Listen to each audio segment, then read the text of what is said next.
Though Bob was very nice at home, he had no civic sense. He paid no respect to public property. He did not care if he dirtied the roads or if he scratched the bus seats. He was very irresponsible that way. Though his father kept warning him that one day he will have to pay, Bob remained the same. One day, his aunt, whom Bob loved more than anything else in the world, came up to him. Bob, I need to go to the hospital.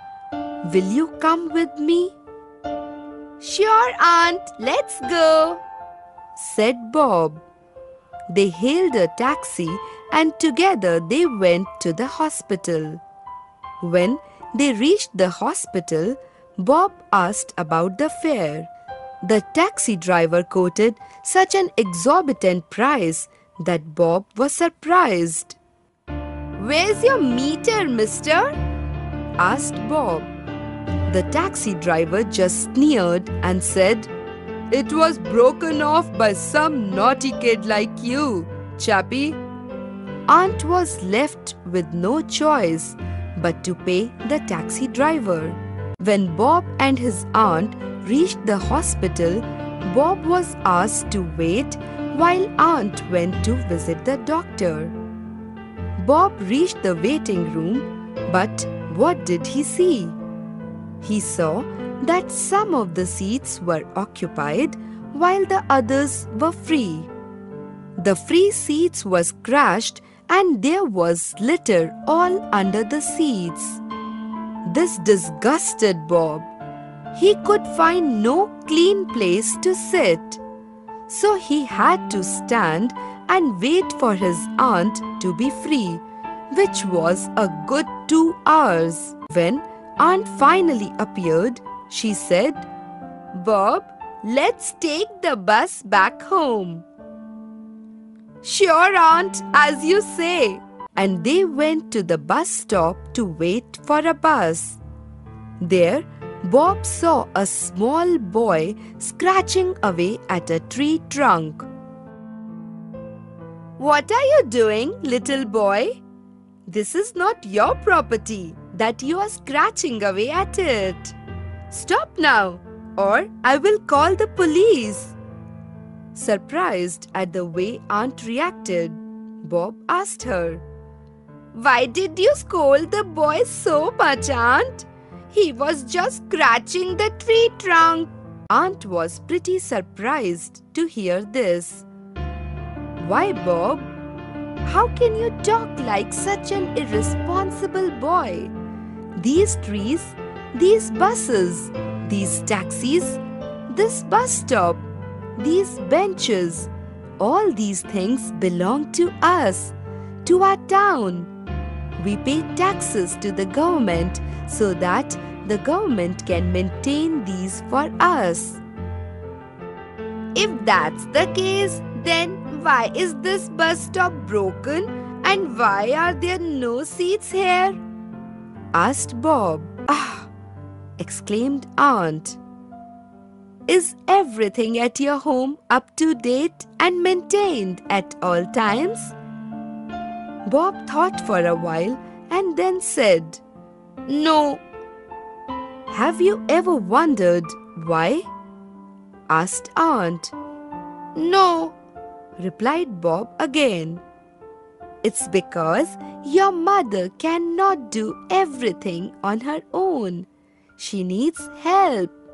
And just as we help at our house, we need to help the government also to keep our things clean and in working condition, replied Aunt. How can we do that, Aunt? Asked Bob, throwing the toffee wrapper on the pavement. Well, to start, you can throw that toffee wrapper in the dustbin, said Aunt sternly. Ashamed, Bob picked the wrapper and threw it in the dustbin. Good. Now take care that you do not throw waste on the roads. You should not scratch bus seats. You should play in the playgrounds that are made for playing, so that you do not hurt anybody, said Aunt. Aunt, now I know what you mean. Today at the hospital, I had to stand for 2 hours because the seats were dirty and scratched. Had we taken care of the seats, everybody could have sat on them and rested, exclaimed Bob.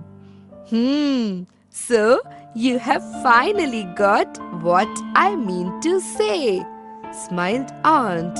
From that day onwards, Bob is seen not only helping at home but also helping the government maintain his town.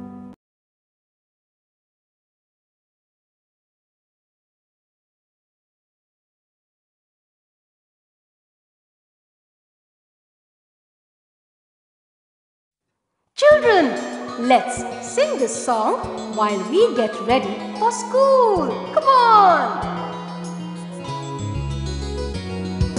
Here we go round the mulberry bush, the mulberry bush, the mulberry bush. Here we go round the mulberry bush on a cold and frosty morning. Let's now wash our hands. Wash our hands. This is the way we wash our hands. Wash our hands, wash our hands. This is the way we wash our hands on a cold and frosty morning. This is the way we wash our face. Wash our face. This is the way we wash our face. Wash our face, wash our face. This is the way we wash our face on a cold and frosty morning. Now let us all brush our hair. It's so cold. This is the way we brush our hair. Brush our hair, brush our hair. This is the way we brush our hair on a cold and frosty morning. Here we go round the mulberry bush, the mulberry bush, the mulberry bush. Here we go round the mulberry bush on a cold and frosty morning. Cold and frosty morning, cold and frosty morning. Ooh, it's so cold, isn't it?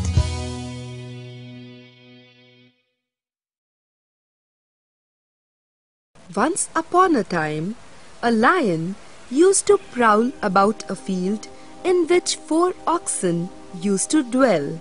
"Those oxen are too good friends to suit me," said a very hungry lion. "They are never far apart, and when I am near them, they turn their tails to one another and show long sharp horns on every side. They even walk down to the river together when they become thirsty. If I could catch one of them by himself, I should have a feast." But one day the oxen had a quarrel. "The grass is freshest over in the valley," said one of them. "Let us go there."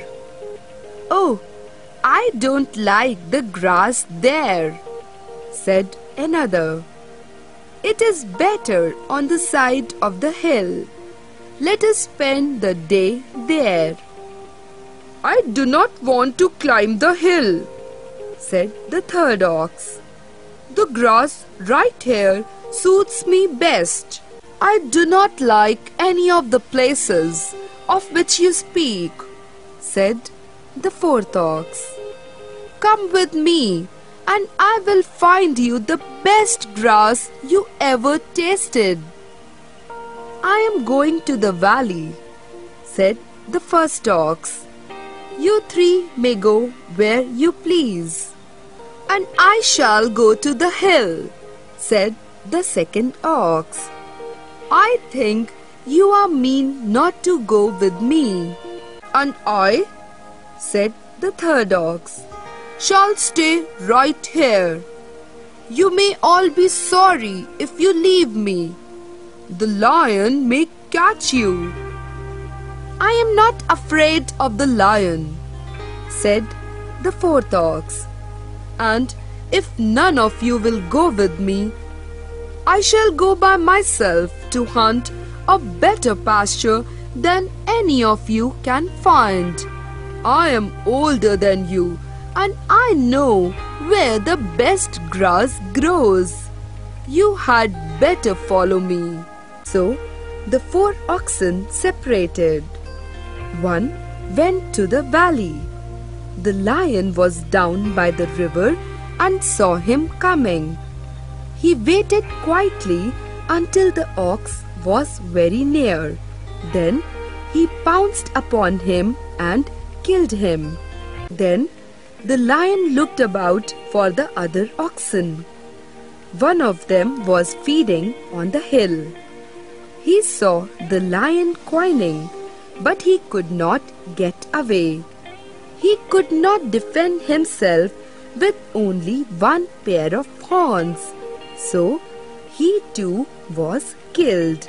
As the other 2 oxen were far apart, it was an easy matter for the lion to kill them also. And that is the way the quarrel ended.